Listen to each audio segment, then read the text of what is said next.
தமிழ் வணக்கம்.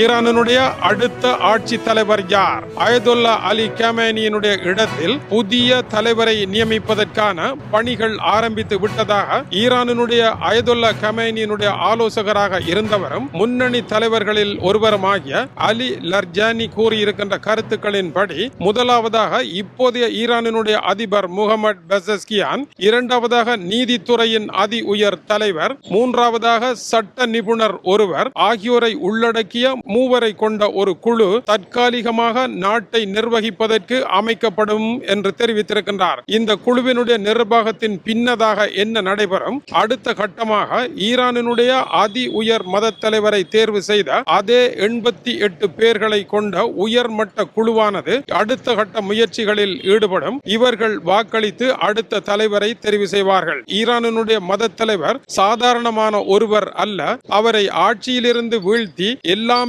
முடிந்துவிட்டது என்று கருதும் அளவிற்கு ஈரான் ஒன்றும் மட்டகரமான நாடு அல்ல.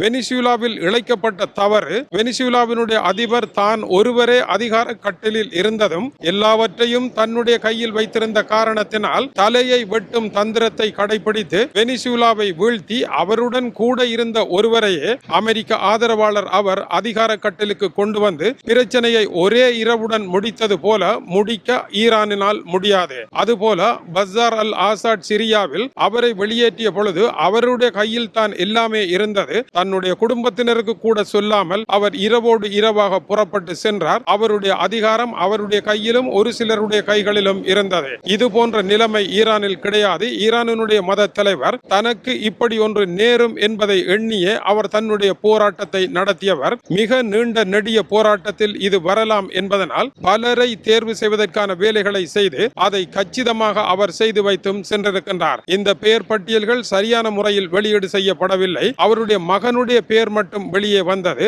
ஆனால் இப்பொழுது பலர் இருக்கின்றார்கள். அடுத்தடுத்த தட்டுக்களில் இருப்பவர்கள் தேர்வு செய்யப்பட இருப்பதாகவும் அறிவிக்கப்பட்டிருக்கின்றது. அமெரிக்காவினுடைய அதிபர் சற்று முன்னர் எச்சரிக்கை வழங்கியிருக்கின்றார். ஈரான் தன்னுடைய தாக்குதல்களை அதிவேகப்படுத்தி இருக்கின்றது என்று கூறியிருக்கின்றார். உதாரணமாக இப்பொழுது மத்திய கிழக்கில் இருக்கின்ற பல நாடுகளினுடைய தளங்கள், விமான நிலையங்களில் ஈரானுடைய அதிவேகமான தாக்குதல்கள் சற்று முன்னர் ஆரம்பித்து நடந்து கொண்டிருக்கின்றன.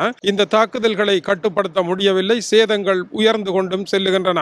ஆகவே தாக்குதலுக்கு பதிலாக தாங்கள் மேலும் தாக்குதலை நடத்துவோம் என்று டொனால்ட் ட்ரம்ப் கடுமையாக எச்சரித்திருக்கின்றார். இந்த எச்சரிப்பானது போர் தொடரும் என்பதையே காட்டுகின்றது. போரை நினைத்தது போல உடனடியாக முடிக்க முடியவில்லை. இருப்பினும் அமெரிக்கா இஸ்ரேலினுடைய கொள்கை தலை வெட்டும் ராஜதந்திரமாக இருந்ததாக டென்மார்க்கினுடைய படைத்துறை ஆய்வாளர் பீட்டர் வீகோ ஜேக்கப்சன் கூறுகின்றார். அவருடைய கருத்தின்படி, முதலாவது ஈரானுடைய கட்டமைப்பு முழுவதும் இடிந்து தகரும் நிலை வரும். இல்லையேல் புதிய அணி ஒன்று இதை பொருட்படுத்தி இப்போது இருக்கின்ற அணியை விட மிக பாரதூரமான வேகத்தில் அவர்கள் செல்லக்கூடிய சூழ்நிலையும் வரும். இந்த இரண்டில் ஒன்று நடக்கும் என்று அவர் குறிப்பிட்டிருக்கின்றார். அடுத்து வரும் 7 தினங்கள் மிக மிக முக்கியமானவை. உலகளாவிய ரீதியில் பாரிய சிக்கல்கள் வரலாம். மத்திய கிழக்கின் மேலாக பறக்கின்ற விமானங்களினுடைய பாதையை மாற்ற வேண்டி இருப்பதனால் விமான கட்டணங்கள் திடீரென உயர்வதற்கான வாய்ப்புகள் உண்டு. ஈரான் போரை வெற்றிகரமாக நடத்துமாக இருந்தால் ஈரானுடைய கடல் படை தடுக்கப்பட்டு இருப்பதாக டொனால்ட் ட்ரம்ப் கூறுகின்றார். அப்படி இல்லையாயில் அவர்கள் கோர்மூஸ் நீரிணையை தடுக்கலாம். அப்படி தடுத்தால் உலகத்தில் 20% எரிபொருள் வருகின்ற வழி தடுக்கப்படலாம் என்கின்ற ஒரு கருத்தும் நிலவுகின்றது. 2-3 நாட்களுக்கு உணவுப் பொருட்களை சேகரித்து வையுங்கள் என்று